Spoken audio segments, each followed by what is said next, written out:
Bismillahir Rahmanir Rahim. Assalamu alaikum, dear viewers, wa rahmatullahi wa barakatuh. Azumullah ujurana ujurakum bimusabina bil Husain alayhi salam. In this series, we are exploring the life and legacy of one of the most prominent figures in early Islamic history, Al-Mukhtar al-Thaqafi, who is renowned for bringing justice to the killers of Abu Abdullah al-Husain alayhi salam. The time had come. Al-Mukhtar was now in power. His enemies were no more, at least for a time. And it was time now for Al-Mukhtar to begin this mission of bringing justice to the killers of the Imam.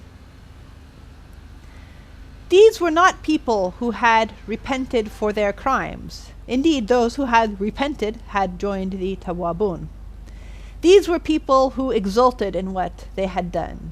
These were people such as Khuli or Khawala, who had brought the head of Abu Abdullah alayhi salam to Ibn Ziyad in hopes of financial reward.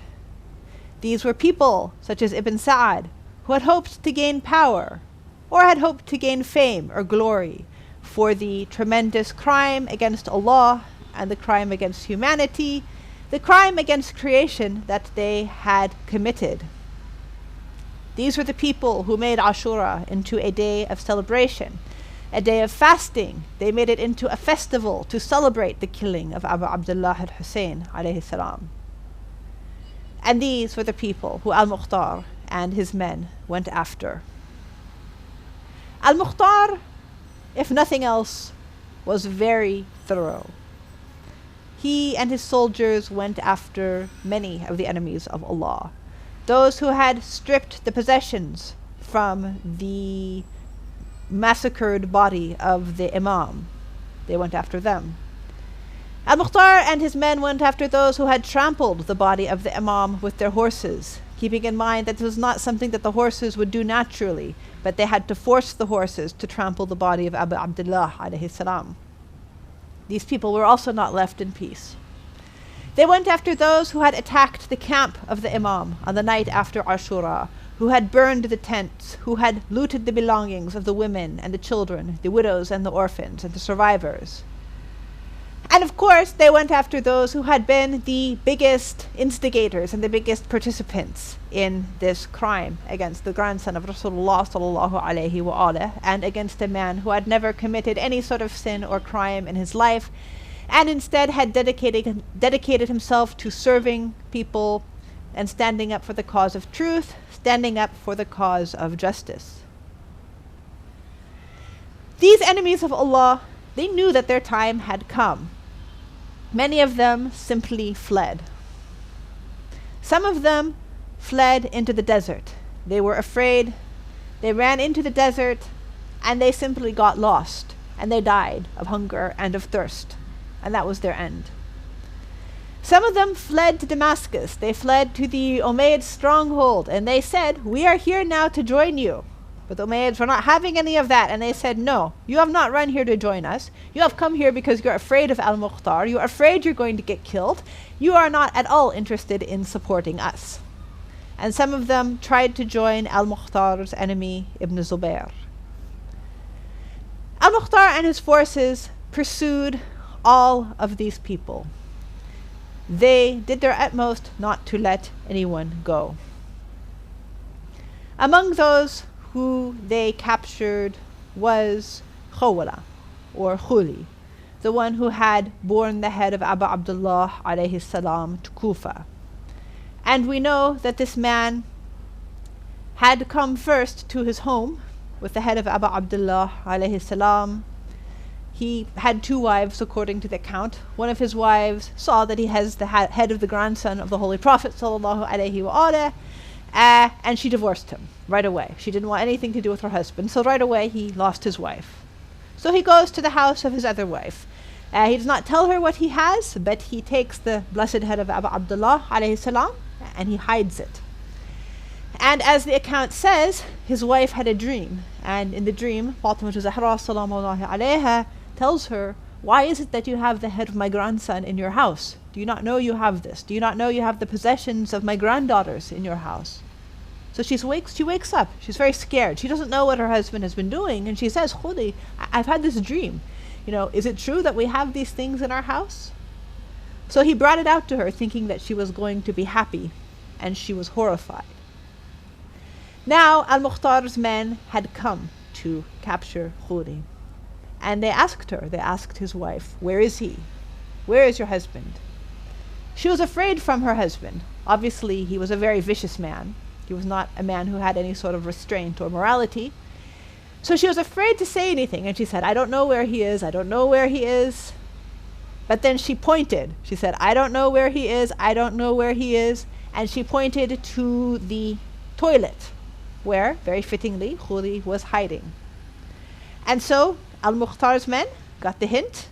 They lifted their bows and they started shooting arrows at the toilet until eventually they broke it down and they brought out Khudi and he met his maker. And this was what happened to him. Another instigator of the slaughter in Karbala that was caught was Umar ibn Sa'ad, the commander of the forces against Imam Hussein alayhi salam. Now Ibn Sa'ad, through various reasons, was able to maneuver an agreement of immunity from Al-Mukhtar. That is to say, he was able to garner an agreement whereby Al-Mukhtar would promise not to harm him. And so Al-Mukhtar did this unwillingly. But he said to Ibn Sa'ad, he said, you, your family, your wealth, everything, all of you are safe as long as you fulfill one condition. And that is, as long as you stay in your house. You, Umar ibn Sa'ad, are under house arrest for your crimes because you are a criminal and we cannot let you free. So Ibn Sa'ad accepted this agreement. He accepted that he will not be killed as long as he stays in his house. Al-Mukhtar began to grow impatient. And not only that, but rumors began to spread. And some people were saying that Muhammad ibn Hanafiya, the son of Imam Ali, alayhi salam, one of the sons of Imam Ali who was still alive, it was rumored that he was saying that Al-Mukhtar is with us while the murderers of Abu Abdullah alayhi salam are sitting in safety and Al-Mukhtar is speaking with them. That was not very pleasing to Al-Mukhtar. But what is Al-Mukhtar going to do? He is not the sort of man who is going to readily break his word. He did have that sort of honor. And so Al-Mukhtar gathers his followers together and he tells them, and this is the truth incidentally, he tells them, tomorrow I will kill someone who walks like this. So he makes a very wide gate, says someone who walks like this, someone whose eyebrows are very big and are joined like this, and of course the most important description, someone whose death will be pleasing to the angels who are near to Allah and pleasing to the mu'mineen. They understood from that this is referring to Umar ibn Sa'ad, who was one of the most evil people alive. News of Al-Mukhtar's word soon returned to Ibn Sa'ad. He got very angry. He said, how dare Al-Mukhtar kill me? He's promised to grant me immunity. He cannot do this. And so he went and he stormed out of his house.